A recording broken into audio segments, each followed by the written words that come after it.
All right. Welcome to Cultural Entropy. This is going to be a book review of Joe Nesbo's The Bat. It's the first book in the Harry Hole uh, detective series. First thing I want to get into is to bring this quote up by Kurt Vonnegut. I'm not trying to throw Kurt Vonnegut out there as like, the end all be all of writers, but I always like this quote. And I think this is what I want the channel to be more along the lines of is to break down storytelling and pop culture. But his quote by Vonnegut says, "Give your readers as much information as possible as soon as possible. To heck with suspense. Readers should have as much complete understanding of what is going on, where and why, that they could finish the story themselves should cockroaches eat the last few pages."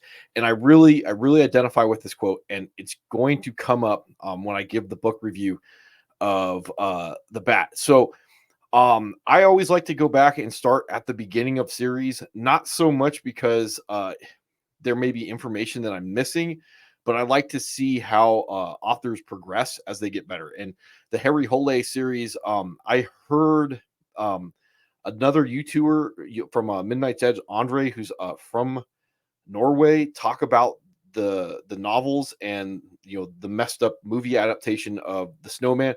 And I heard that it has a particular tone to it, and it does. It has a very dark tone to or I should say, more like a black humor kind of is the tone of the novel, which is unique from some of the other novels that I've read, the detective type stories. So I did like that a lot.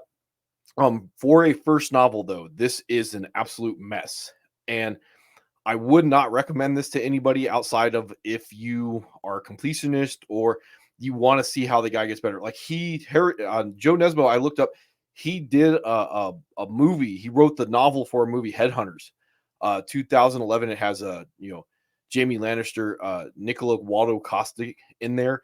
And I saw the movie on Netflix a long time ago, and I liked the movie. So, like, if I had known that, I probably would have gotten around to this a little bit faster. But anyway, I do want to continue the series because the writer is talented. I could tell that in there, but for a first novel, it's not good.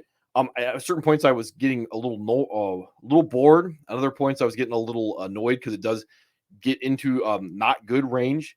There are other points where genuinely I was starting to be invested in the story and the character, but there is some other stuff where it is distracting, especially for a genre book. I already talked about it may be tonally jarring from the dark humor aspect of the character if as a reader you're not like aware of it, and it caught me off guard and I already knew it was coming. Again, like I said, looking at my notes, like Nesbo, this is his first novel.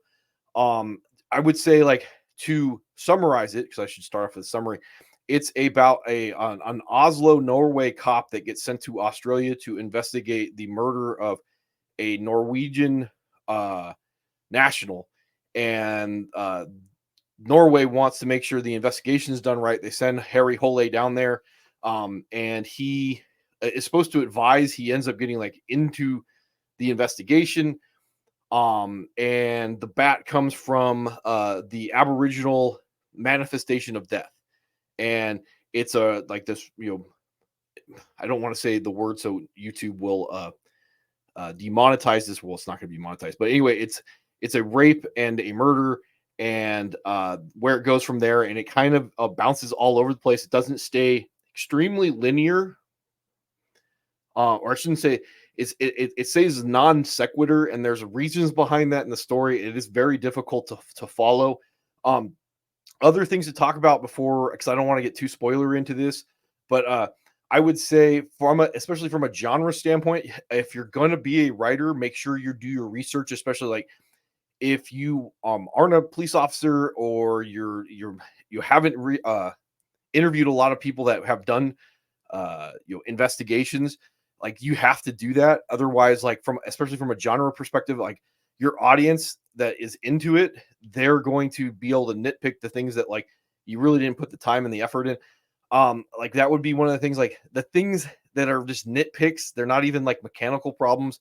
I don't quite understand how a city cop from Norway is going to get sent to Australia, and this is the first book in the series.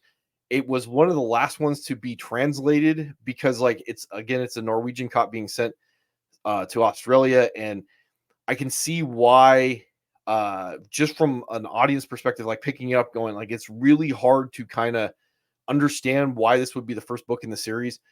There's a lot of distracting stuff, again, like ideology and politics. I don't need characters coming out of nowhere giving me stats about Aborigines and like the homosexual population of Australia, like stuff like that. And this book is set in 97, and I bet it would have been like even more jarring in 97. Now with the culture war, again, this is stuff that just takes me out of it.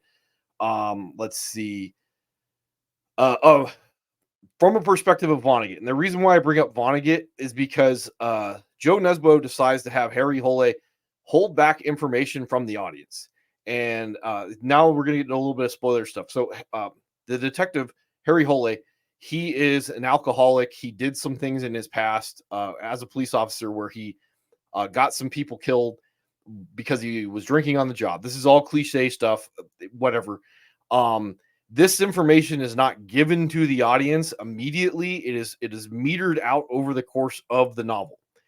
And not only that, there is this other thing about an ex-girlfriend that is also metered out over the course of the novel. Again, if the author had just given it all away to the audience at the very beginning, the audience gets the opportunity to empathize and sympathize with the character and invest with them and what they're trying to do. There's the other problem that he basically sparks up a relationship with a Aboriginal detective and a Swedish national in Australia within the first week, and he really has strong emotional ties to him after the first week.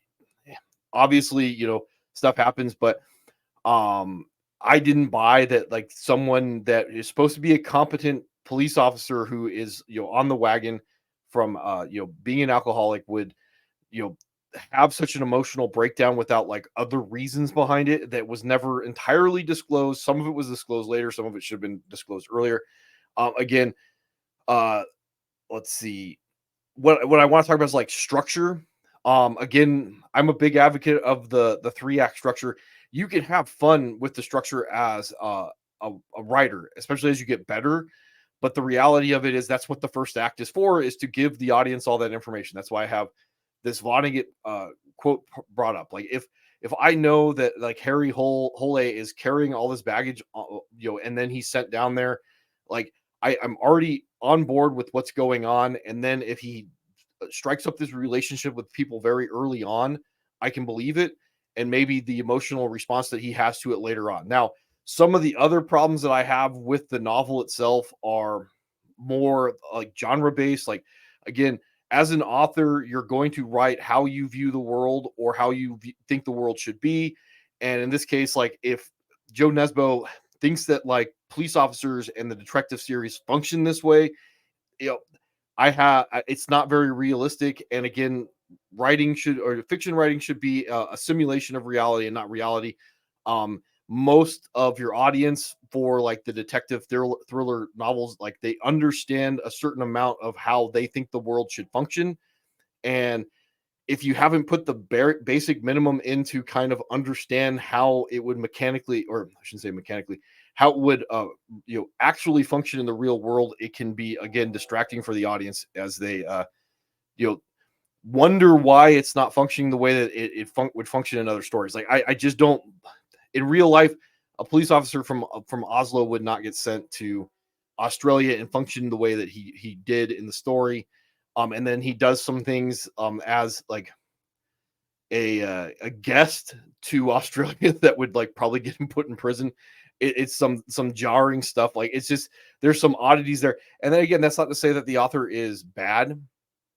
Because I think he's talented, and I'm going to stick with the series and see how he grows. But from the perspective of this first book, like again, if you're not a completionist, or you don't want to see how he grows, like if he continues, if Nesbo continues to write like this, I probably will lose interest in the series. I was a fan of the Jack Reacher books with Lee Child, and he kind of did the same stuff where he did somewhat get better as the series went on, even though the first book in the series, the Jack Reacher series, is the best one out of them all. But anyway, those are just my general thoughts on the story. Oh yeah, from the perspective of POV, the point of view of the main character, the protagonist, which would be Harry Hole. How it should function in a story is that is how you parse information to the audience. What the main character doesn't know, then the audience doesn't know. The audience can always know more than the main character, but the main character can never know more than the audience. Otherwise, you lose that alignment, that connection that you need to make with your audience, or in order for them to participate with the story.